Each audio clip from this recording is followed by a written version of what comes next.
Hi friends, how are you all? Welcome to my channel Padmavati Art Food and Life. இன்னைக்கு ஒரு special item idli தான். இட்லி அப்படின்னு ரொம்ப ஈஸியாக இது பண்ணாமல் இது ஒரு ஸ்பெஷல் இட்லி. ராகியும் கருப்பு கவுனி அரிசியும் போட்டு இட்லி. கருப்பு கவுனி அரிசி ராகி இட்லி தான் பண்ண போகிறோம். ஸோ அதுக்கு நான் இப்போ என்ன பண்ணுறேன்னா, இதுமாரி கருப்பு கவுனி அரிசி கிடைக்கிறது, பிளாக் ரைஸ். இந்த பிளாக் ரைஸோட மருத்துவ குணம் ரொம்ப நல்ல மருத்துவ குணம் இருக்கிறதுல, உடம்புக்கு ரொம்ப நல்லது. இது இந்த பிளாக் ரைஸ் சாப்பிட்டிங்கன்னாக்க சுகர் பேஷண்ட்லேருந்து எல்லாருக்குமே இது ரொம்ப உடம்புக்கு நல்லது. ஸோ இந்த கருப்பு கவுனி அரிசியையும் இந்த ராகியையும் ஈக்குவல் குவான்டிட்டி இந்த மாதிரி ஒரு டம்ளரில் நீங்கள் எது வேணாலும் எடுத்துக்கோங்க, படியில் வேணாலும் எடுத்துக்கோங்க. இந்த மாதிரி இது ஒரு டம்ளர் கருப்பு கவுனி அரிசி, ஒரு டம்ளர் ராகி. நான் எந்த டம்ளரில் கருப்பு கவுனி அரிசி எடுத்துட்டேனோ அதே சேம் டம்ளரில் அதே சேம் அளவு ராகி எடுத்துட்டுருக்கேன். கருப்பு கவுனி அரிசி தனியாக ஊற போடணும், ராகி தனியாக ஊற போடுங்க. தனித்தனியாகவே அரைச்சிக்கலாம். அப்புறம் இதுக்கு இது ஒரு டம்ளர், இது ஒரு டம்ளர், அதுக்கு அதே சேம் டம்ளரால். இப்போ நம்ம இட்லினா நார்மல் இட்லி அரிசிக்கு நீங்கள் கொஞ்சம் நான் இப்போ சொல்கிற அளவை விட கம்மியாக தான் உளுந்து போடுவீங்க. ஆனால் நான் இப்போ போடுறது கொஞ்சம் உளுந்து சேம் அளவு போடுறேன். அதாவது ஒரு டம்ளர் கருப்பு கவுனி அரிசி, ஒரு டம்ளர் ராகிக்கு ஒரு டம்ளர் உளுந்து போடுறேன். ஒரு டம்ளர் உளுந்து போட்டிருக்கேன். இப்போ அதோட ஒரு டேபிள் ஸ்பூன் வெந்தயம், ஒரு டேபிள் ஸ்பூன் இந்த கருப்பு கவுனி அரிசியில் ஒரு டேபிள் ஸ்பூன் ஜவ்வரிசி, அது இட்லி நல்லா ஒப்பிண்டு சூப்பராக வரதுக்காக. அப்புறம் ஒரு டேபிள் ஸ்பூன் இந்த ரெட் அவல், சிகப்பு அவல், இது ஒரு டேபிள் ஸ்பூன். இதை எல்லாத்தையும் போட்டு நல்லா களைஞ்சிட்டு ஒரு 4 மணி நேரம், 4 to 5 மணி நேரம் நல்லா ஊற வச்சுட்டு, இதை நான் மிக்சியில் தான் அரைக்க போகிறேன். அதனால தான் உளுந்து கொஞ்சம் கூட போட்டிருக்கேன். கிரைண்டரில் அரைச்சிங்கன்னாக்கா உளுந்து இவ்வளோ போட வேண்டாம், கொஞ்சம் கம்மி பண்ணிக்கலாம். ஆனால் இந்த ராகிக்கும் இந்த கருப்பு கவுனி அரிசிக்கும் நீங்கள் ஒரு டம்ளர் கருப்பு கவுனி அரிசி, ஒரு டம்ளர் ராகிக்கு ஒரு டம்ளர் உளுந்து போட்டிங்கன்னா நல்லா சாஃப்டாக சூப்பராக வரும் இட்லி. இப்போ நான் இந்த வெந்தயம் இதெல்லாத்தையும் போட்டு உங்களுக்கு காமிக்கிறேன் பாருங்கள். எல்லாமே 1 டேபிள் ஸ்பூன் போடுறேன். வெந்தயம் போட்டாக்க ரொம்ப நல்லது இட்லிக்கே. நான் நார்மல் இட்லிக்குமே நான் வெந்தயம் போடுவேன். ஸோ இதை நீங்கள் தோசையாகவும் பார்த்துக்கலாம். இந்த மாவை நீங்கள் இப்போ அரைக்க போகிற மாவை இட்லி வேணாலும் பார்த்துக்கலாம்.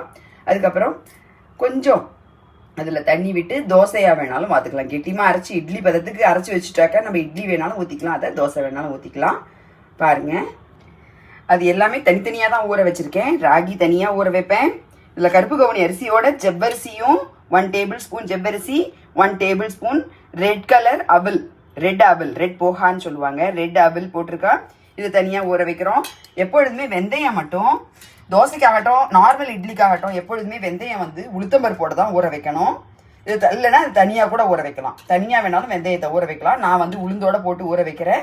இது எல்லாத்தையுமே நல்லா வாஷ் பண்ணிவிட்டு ஒரு 4 to 5 மணி நேரம் ஊற வைக்க போகிறோம். நான் வாஷ் பண்ணிவிட்டு காமிக்கிறேன் பாருங்கள். நல்லா வாஷ் பண்ணுங்க, ஒரு 4-5 தடவையாக வாஷ் பண்ணுங்க.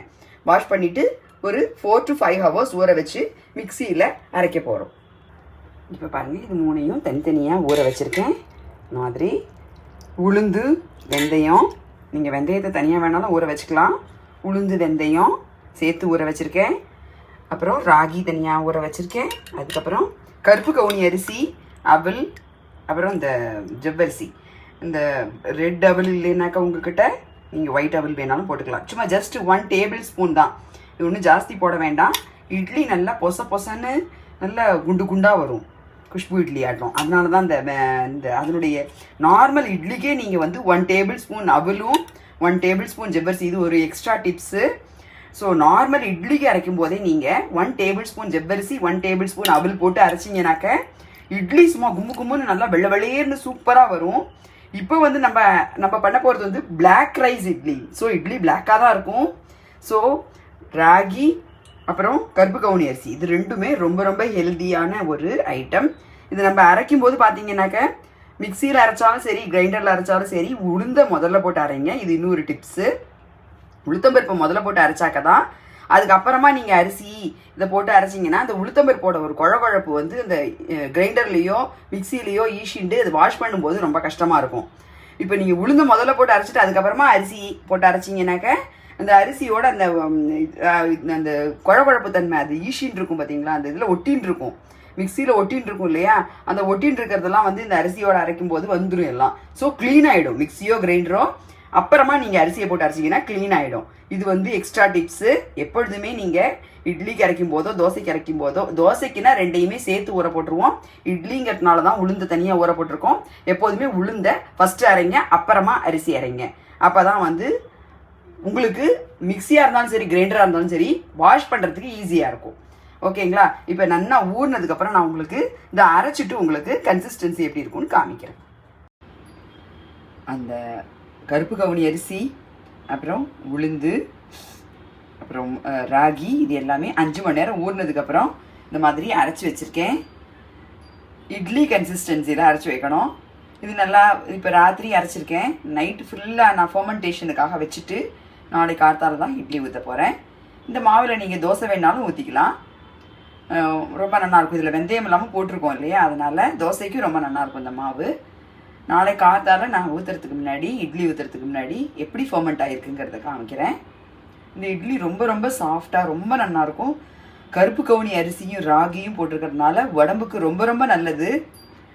கண்டிப்பாக சுகர் பேஷண்ட்டுக்கு இந்த மாதிரி இட்லி பண்ணி சாப்பிட்லாம். இட்லி ஆசைப்படுவாங்க, ஆனால் ஐயோ அதில் ரைஸ் இருக்கே அப்படி சாப்பிட முடியாது. ரொம்ப இப்போ வந்து சுகர் பேஷண்ட்லாம் வந்து ரொம்ப யோசித்து சாப்பிட்றாங்க, இது சாப்பிட்லாமா கூடாதா, அது சாப்பிட்லாமா கூடாதான்னு. பட் இதை வந்து நீங்கள் கண்டிப்பாக சாப்பிட்லாம். இதில் கருப்பு கவுனி அரிசிங்கிறது வந்து சுகருக்கு ரொம்ப நல்லது, ராகி ரொம்ப ரொம்ப நல்லது. ஸோ அது ரெண்டும் போட்டிருக்கிறதுனால சுகர் பேஷண்ட்டுக்கு கண்டிப்பாக பண்ணி கொடுங்க. சுகர் பேஷண்ட்ஸ் நீங்கள் சாப்பிட்லாம். நாளைக்கு ஃபர்மெண்ட் ஆனதுக்கப்புறம் உங்களுக்கு மாவு காமிச்சு உங்களுக்கு இட்லி ஊற்றி காமிக்கிறேன் எவ்வளோ சாஃப்டாக இருக்குதுன்னு நீங்கள் பார்க்கலாம். மாவு நல்லா ஃபர்மெண்ட் ஆகி மேலே வரைக்கும் வந்துருந்துச்சு. தட்டை திறக்கும் போதே தெரியறது பாருங்கள். நான் வந்து அதில் 1/4 அடுக்கு தான் மாவு அரைச்சி வச்சுருந்தேன். மாவு அப்படியே நல்லா பொங்கி சூப்பராக ஃபர்மெண்ட் ஆகி பாருங்கள், பொச நன்னா வந்திருக்கு. மாவு நல்லா பொங்கி இந்த கன்சிஸ்டன்சி இட்லி கன்சிஸ்டன்சியில் இருக்கு. இப்போ இதை நான் இட்லி ஊற்றி இதுக்கு ராகி கருப்பு கவுனி அரிசி இட்லி ஊற்றி உங்களுக்கு காமிக்கிறேன். பாருங்கள், சூப்பர் சாஃப்டான கருப்பு கவுனி அரிசி ராகி இட்லி ரெடி. இது ரொம்ப ரொம்ப மருத்துவ குணம் ஜாஸ்தி உள்ளது. இந்த சுகர் பேஷண்ட்லாமும் நல்லா சாப்பிட்லாம்.